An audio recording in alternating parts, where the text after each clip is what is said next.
10, 9, 8. So the Lord God caused the man to fall into a deep sleep. And while he was sleeping, he took one of the man's ribs and then closed up the place with flesh. 7, 6, 5, 4. I was born a male. I started living as a female when I was 19 years old, had a sex change when I was 30 years old.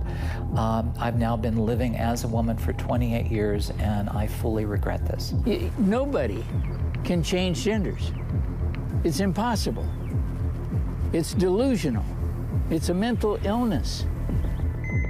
Then the Lord God made a woman from the rib he had taken out of the man, and he brought her to the man. Once I finally had the surgery, I went, oh, this was the wrong thing to do. It was the wrong thing to do to cut off my male anatomy. The man said, "This is now bone of my bones and flesh of my flesh. She shall be called woman, for she was taken out of man. That is why a man leaves his father and mother and is united to his wife, and they become one flesh." The fact of the matter is that 40% of people who are attempting suicide are people who regret ever changing genders. Lift off, Falcon 9. Vehicle clear to 9.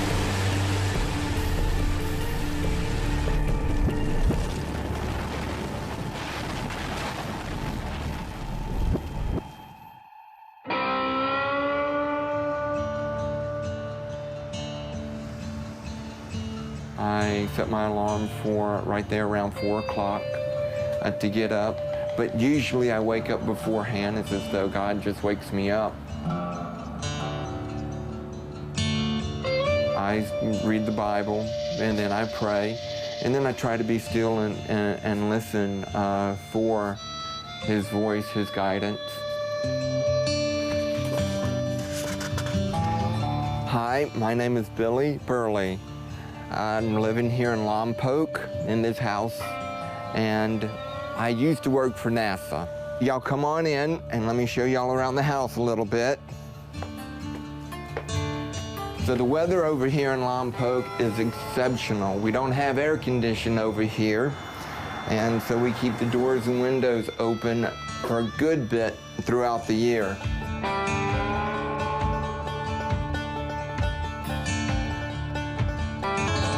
I was a skinny, little, introverted kid. Had a speech impediment and tried to talk, but a lot of people didn't understand me. My body told me that I belong with the boys, but my thoughts, my mind was saying that I belonged with the girls. And I didn't know which way to go. I wanted to be like my sisters. I thought I should be like my sisters. And when my older sister started wearing makeup, I started playing with some of her makeup in the bathroom. And then in the 6th grade, when I was on the Summer League swim team, and we had a new diving coach. Well, what he would do is, when he had a chance, he would play with me. He would fondle me and try to get me to have an erection and just continue to play with me. Carmelli, I'm gonna have to shut you into a room. Can we pause for just a moment? Yeah, sure. Come on, Carmel, let's get you into a room back here. You are gonna keep moving around. Come on. Quiet, bad dog, bad dog. Hold one moment. I will try to silence the dog. Dottie, Dottie, go lay down, lay down. Go lay down. First off, my name is Renee Jacks, and I'm an author. I've written 8 books so far, 3 of them to do with transsexuality. I was born male, grew up in a very conservative Republican family. My father was pretty much absent most of my childhood. He was an alcoholic. My mother was mentally ill. The childhood was so troubled and so traumatic that in retrospect, I was able to look at it and realize that there was no way I was getting out of childhood normal. You go and you take a shower and you're there to get clean, but every time I had to take off my clothes, every time I went to bathe, you know, there's no getting around the fact that I wasn't a girl, that I was a boy. And that really is the one memory that sticks out, is just how much I hate my penis, hated my penis. By the time I left high school, when I was 18, I was cross-dressing most of the time once I was away from school. And a couple years afterwards, I ended up in San Francisco, which had a very small gay community. And I had made the decision by the time I was about 20 to start living full-time as a girl. When you start dating people, and if you pass well enough, the whole purpose is, are you a transsexual or are you a woman? And in my mind, I was always a woman. I'm wanting to date, and I'm not telling the men that I'm dating that I have a penis. And so when they find out, they become violent. There were a couple instances where I was beaten very badly. I'm Miro Đorđević. I'm a surgeon and a urologist, and I'm a leader of Belgrade Center for Genital Reconstructive Urology. Our center is very well known, especially for transgender surgery, and we perform all types of transgender surgery, male to female, female to male, reduced surgery with possible complications, and one of the very actual now, reversal surgery in regretful after another way in transgender transformation.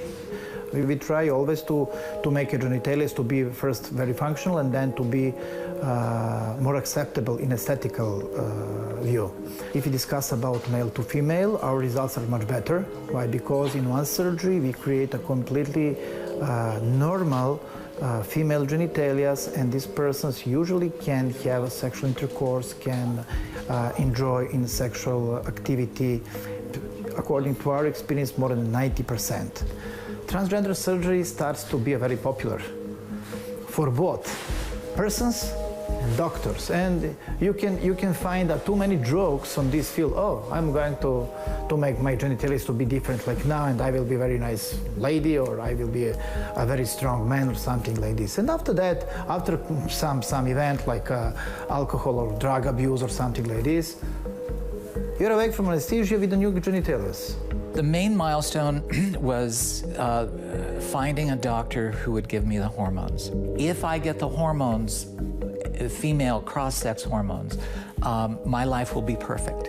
And then you think, well, if I can only get my voice, get my male voice up here, then that'll make me, you know, just happy. And then you think the next thing is, well, if I can get breast implants, that's all I need. It's never enough. And finally, if you've gone through the therapy and you can convince a doctor to start cutting on you, you go and you have a sex change. I had my sex change in 1990.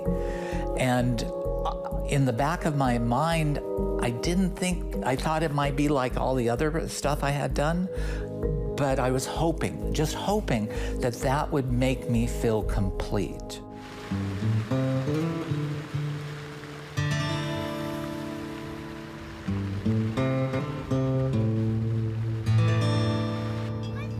I don't want to get in there. So why would you tell your neighbor that you did something that was so stupid? It's absolutely ridiculous to tell a neighbor, hey, I was a transgender and I've detransitioned. Pretty embarrassing to go through a gender change, to be that stupid, to believe that you can actually change genders. You got to be pretty ill-equipped to handle the truth.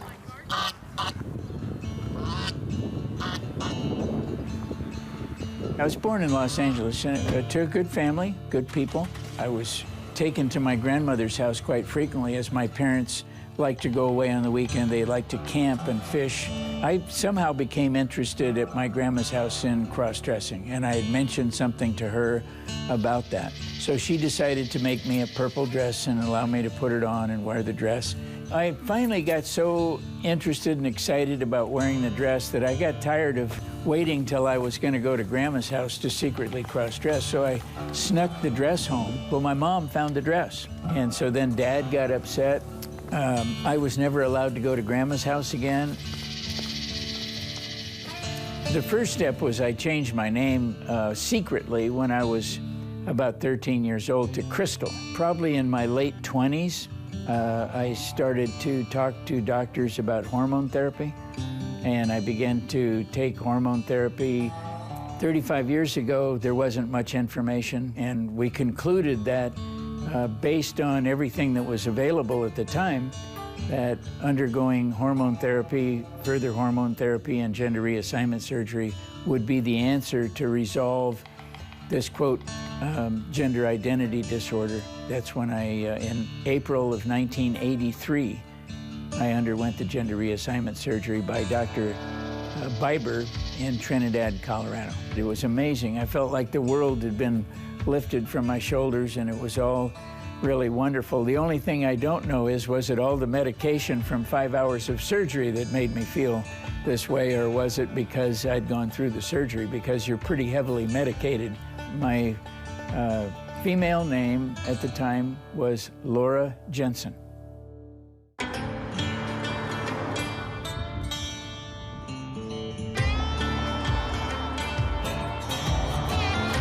Lompoc is a nice town. It's quiet and it's small. I was a little bit apprehensive going into surgery, but also a little excited too. Finally, we're at this point. And after going into surgery and then coming out of surgery and being in the elevator, I asked somebody, "Is it gone?" And they assured me that it was gone. And I was very relieved. I was losing a lot of blood through the surgical site. What they did was kept putting gauze into my new vagina, but I was excited. I was excited that finally this is done. This is now behind me. So now I'm starting my new life. I never had the full ability to have intercourse because the vagina that they make is so small. So anytime I tried to have intercourse, it was extremely painful and it wouldn't happen. So these surgeries are nothing more than plastic surgery. They don't create, the phalluses that they create for female to males are really hideous looking. I've had several female to male friends, and you look at it and you just go, oh God, you paid for that, it's horrible. The sex change didn't solve my discomfort. The doctors who are honest will say that the gender dysphoria is always there. And it's because the confusion is, it's not so much, it starts out being about your anatomy, but really what it's, you don't like yourself.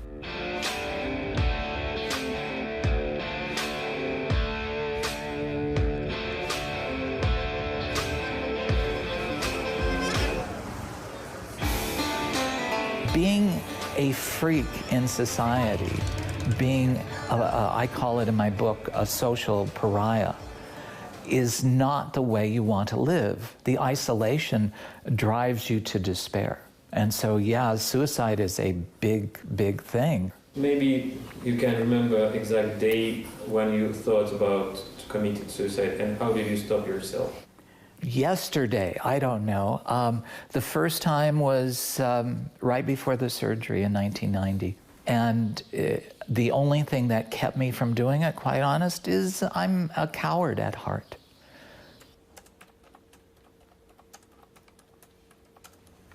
Just was so deeply disturbed at the time. I wanted to end my life, and somebody I knew had some cocaine, so I attempted to use it to kill myself.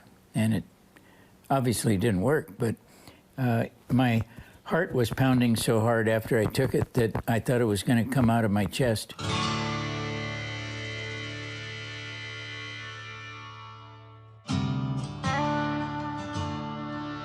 I feel safer having done that and not staying in one place very long where people might find out what I do and who I am. I don't want people to know that are around me. I don't want to be outed by the people around me. I was leaving church one day on Sunday 3-4 years ago now, and I got an email that said, "I'm ready to commit suicide. Can you help me?" And it was a transgender who had lived the transgender life for 2 or 3 years and was totally discouraged with it. I was actually exchanging information and talking with him on some level up to 5 times a day to keep him from committing suicide. He eventually restored his life. He detransitioned back. This is my entire office right here. My computer, my desk, my chair, my slippers, and this is where I sit and work. I don't need any more than this. Everything that I do is right here on the computer or on the phone talking to people. I've detransitioned now for 25 years, a little longer. And so it was when I detransitioned that everything began to make sense to me. And when I realized that how important it was to detransition to become psychologically, emotionally, and socially a healthy person, that I wanted others who wanted to detransition to have a way to come back to that same experience that I have. And if they have regret and want to detransition, I've built a website for them, sexchangeregret.com. How are you? Doing good today, doing good. How about you and KC? Yeah, we're doing good. Billy contacted me by email like most people do, and we began to exchange information, and I talked to him on the phone. His story was just like mine.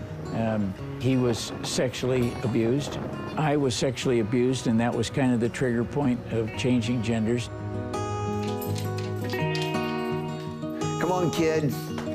Come on, come get your clothes on. Come on. Come on, buddy.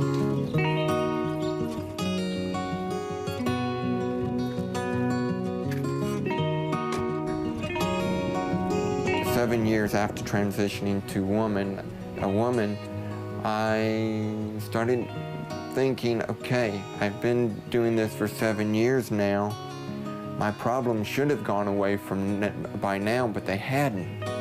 And I actually had more problems at that point. Another problem is just trying to pass. Trying to do my hair just right, trying to do my makeup just right, trying to look just right to where people would not be uncomfortable, because you can see when people identify you as being transgendered. I was like, this isn't life. Nothing has really changed. I'm still struggling. I was better off as I was before the surgery, before the hormone treatment. So it was at that point, 5 years after the surgery, thereabouts, that I started to have thoughts about changing back. That's my student ID from LSU. That's when I was swimming at LSU. I had a really big Adam's apple, heavy brow ridge, pretty big jaw. This is the ID after I had SRS surgery. And then when I was transitioning back to male in Louisiana, that's the driver's license I got. I had a lot of other pictures from that period, but one day when I was sitting in my office looking at the pictures of me back during this 7-year period, 7-8 years as being female, it was so discouraging that I wasted so much of my life in this particular period doing all of this, that just in the state that I was in, I erased all of the pictures that I had off of the computer and destroyed the pictures of me from that period to try to erase that period in my life. With God's help, I went through the change and I went back to being male. So I went through that surgery, and on the backside of it, I was in so much pain and so much discomfort, and regretted that surgery more than the first SRS surgery that I had. And then when he took the bandages off of my stomach to show me the skin graft, I was almost horrified at it. To me, it was gross. But it was by that surgery and the paperwork that the surgeon gave me saying, when I had the surgery done initially, he gave me the paperwork that said, okay, I've been surgically changed to male. I'm 60 years old. There's no reason for me, after a lifetime of being in transition, to go and start living, dressing as a man anymore. There's no benefit in it. But there is a benefit in my standing before an audience of young kids in college who are considering this path and saying to them, okay, I'm the real deal.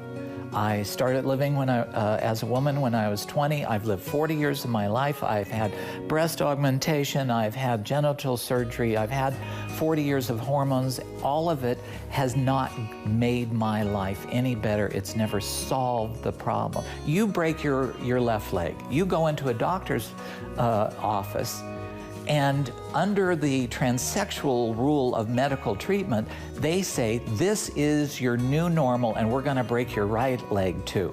I think it's safe to say that when somebody has been cross-dressed and affirmed physically abused and sexually abused, that psychotherapy is the most needed therapy, not hormones and surgery.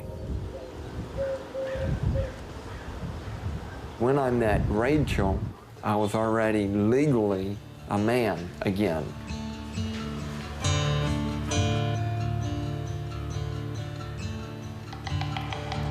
Hey, baby doll. How was your day? Her and her daughter came over to my house for a Fellowship of Christian Athletes meeting. And it was there that I first met her.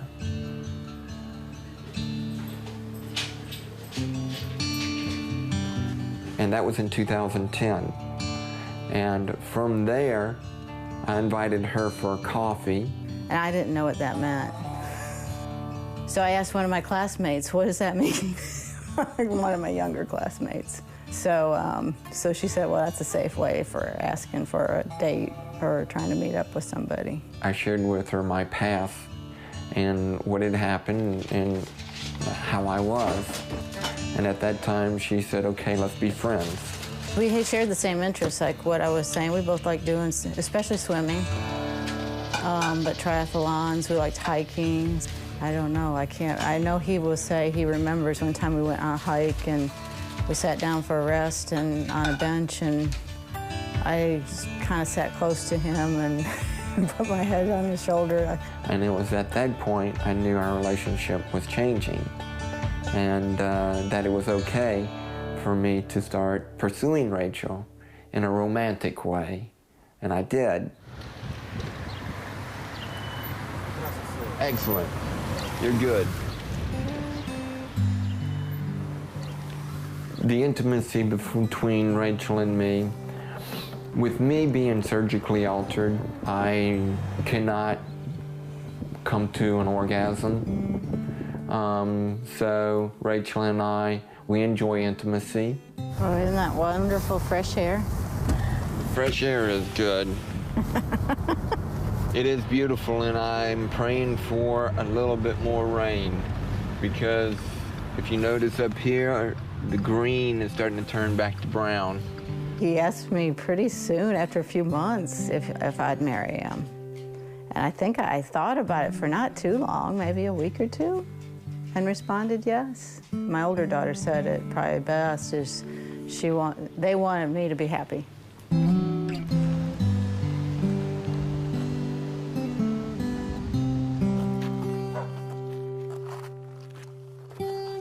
And I knew I was going to change back, but the big moment came when I was praying, and the Lord Jesus appeared to me as a vision in the prayer, as though I could touch him, just like I could touch anybody here. And he came and reached down to me with his hands and picked me up and said, "You're now safe with me forever." And it was at that moment that my life changed in a split second. Look at this, I'm healthy. Many of the people who've gone through this before me are dead. They're alcoholics. They're still struggling with their identity, and I'm alive and well and healthy and married for 21 years to my wife. That's redemption, restoration, and I'm helping other people. What other thing that's better in life when you're reaching out and helping other people with their life?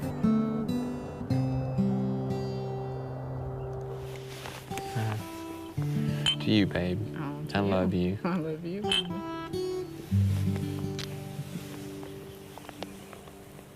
Did you taste it? It's kind of tough.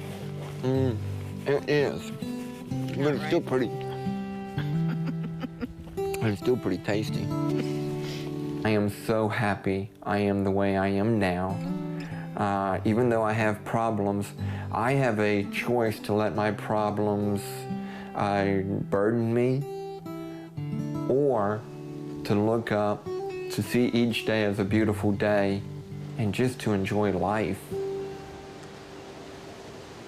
In his hands, he's got you and me, baby. In his hands, he's got you and me, baby. In his hands, he's got the whole world in his hands.